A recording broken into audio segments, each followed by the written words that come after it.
Oke, selamat pagi atau selamat siang bagi kita semua yang hadir di sini. Kita patut bersyukur, berterima kasih kepada Tuhan yang Maha Pengasih dan Maha Penyayang, Pencipta langit, bumi, dan segala isinya. Karena begitu besar kasih-Nya kepada kita semua. Kita dilindungi dari tempat kita masing-masing, selamat tiba di sini, dan bisa berkumpul untuk mempelajari apa ajaran Alkitab dan apa ajaran Al-Quran.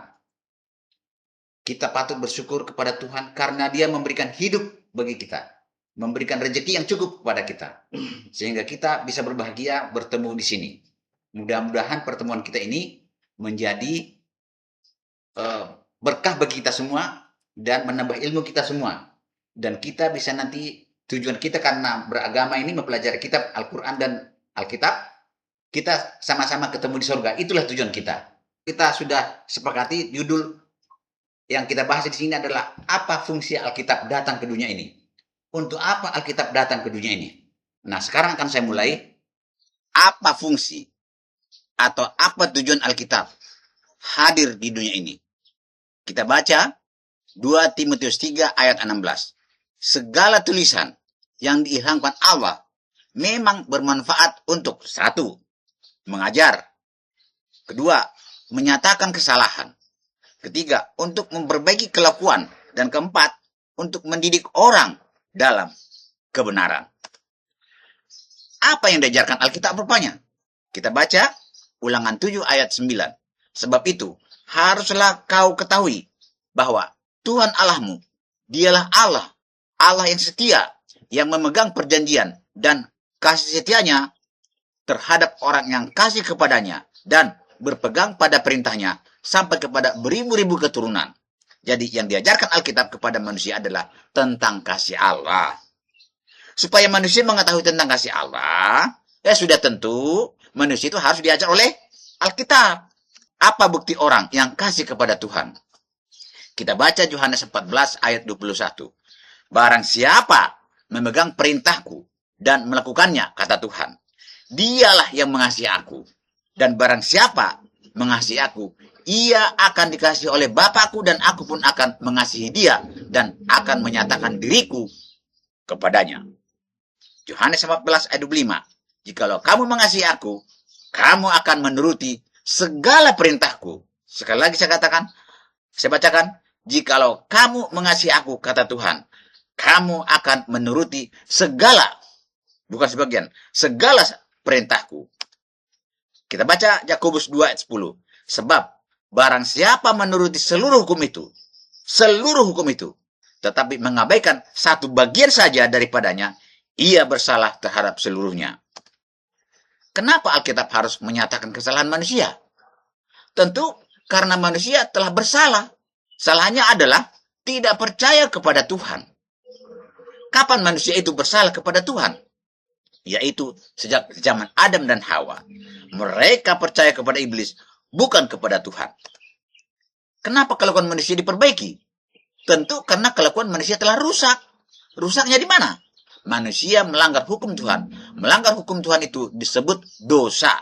1 Yohanes 43 ayat 4. Dosa ialah pelanggaran hukum Allah. Akibat dosa ialah maut atau kematian kekal. Roma 6 ayat 23. Sebab upah dosa ialah maut. Manusia yang pertama melanggar salah satu dari 10 hukum Tuhan adalah Hawa dan Adam, yaitu mencuri. Hawa dan Adam mencuri di Taman Eden. Kita baca dalam Kejadian 2 ayat 17. Tetapi pohon pengetahuan tentang yang baik dan yang jahat itu, janganlah kau makan buahnya, sebab pada hari engkau memakannya, pastilah engkau mati. Dan itulah sebabnya Yesus datang ke dunia ini untuk menyelamatkan manusia dari ancaman kematian kekal akibat dosa itu. Markus 10 ayat 45. Yesus berkata, saya datang bukan untuk dilayani, melainkan untuk melayani, untuk memberikan nyawaku. Sekali lagi, untuk memberikan nyawaku menjadi tebusan bagi banyak orang. Jadi, nyawa Yesus dibuat Allah jadi tebusan bagi banyak orang, seperti Allah menebus anak Ibrahim menggunakan seekor binatang sembelihan. Yang seharusnya mati disembelih oleh Abraham adalah anaknya. Ternyata, anak Ibrahim selamat dari kematian karena digantikan oleh binatang sembelihan atau ditebus oleh Allah pakai binatang sembelihan. Begitu juga manusia yang percaya kepada Yesus selamat dari kematian kekal karena digantikan oleh kematian Yesus atau ditebus dengan menggunakan darah Yesus. Kita baca Quran surat 37, As-Saffat ayat 107.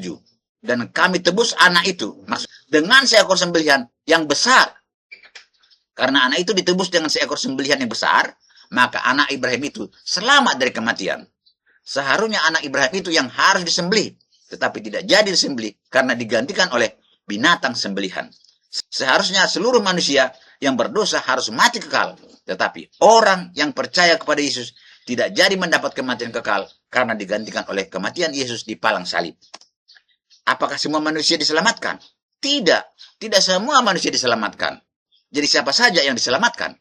Yohanes 14 ayat 21. Barang siapa memegang perintahku dan melakukannya, dialah yang mengasihi aku. Dan barang siapa mengasihi aku, ia akan dikasihi oleh Bapakku, dan aku pun akan mengasihi dia dan akan menyatakan diriku kepadanya. Kenapa Yesus rela datang ke dunia ini menjadi manusia hina dan matinya pun sangat terhina? Yohanes 3 ayat 16. Karena begitu besar kasih Allah akan dunia ini, sehingga ia telah mengaruniakan anaknya yang tunggal, supaya setiap orang percaya kepadanya tidak binasa, melainkan beroleh hidup yang kekal.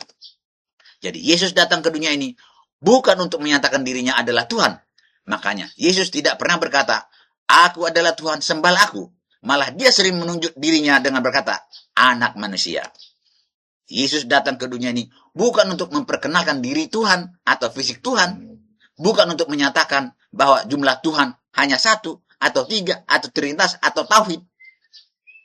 Bukan untuk mengatakan Tuhan itu berjenis kelamin laki-laki atau perempuan. Tidak ada tercatat dalam Alkitab bahwa kita berdosa jika kita tidak mengatakan bahwa Tuhan itu berjenis kelamin laki-laki atau perempuan.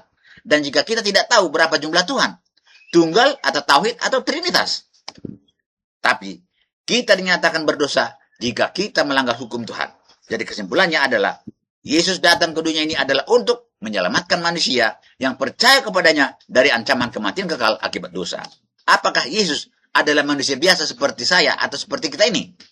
Yesus bukanlah manusia biasa seperti kita, tetapi Yesus adalah Tuhan yang datang ke dunia ini sebagai manusia. Sekali lagi, Yesus adalah Tuhan yang datang ke dunia ini sebagai manusia, bukan manusia, sebagai manusia.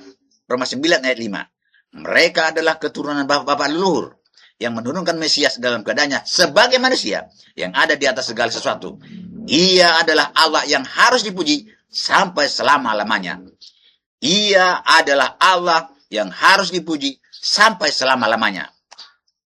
Dia adalah Allah yang datang ke dunia ini sebagai manusia. Buktinya, dia datang dari surga melalui kelahiran sebagai manusia.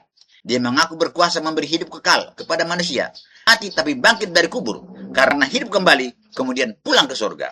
Sesaat sebelum pulang ke surga, dia berkata bahwa kepadanya telah diserahkan kembali segala kuasa di surga dan segala kuasa di bumi.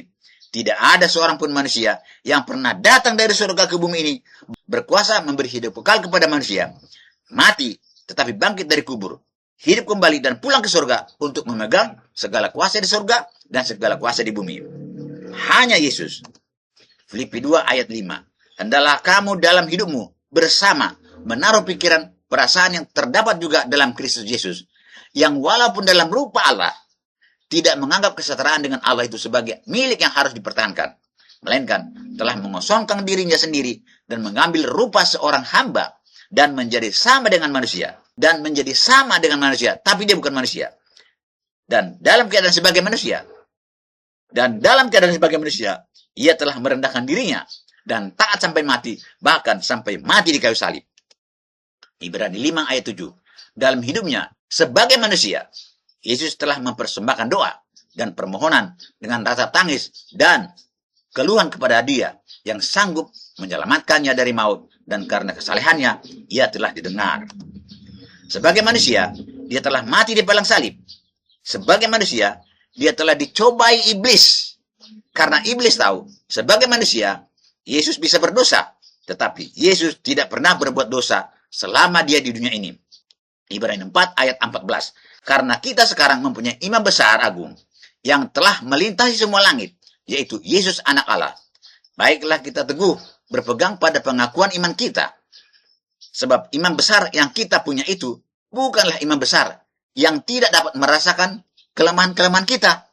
Kelemahan-kelemahan kita ialah kita gampang berbuat dosa.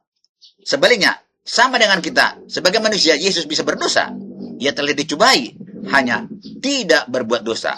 Itulah sebabnya, hanya Yesuslah yang pantas menjadi teladan bagi manusia. Tidak ada yang lain. Karena itu, hanya Yesuslah yang layak jadi tebusan bagi manusia. Terima kasih.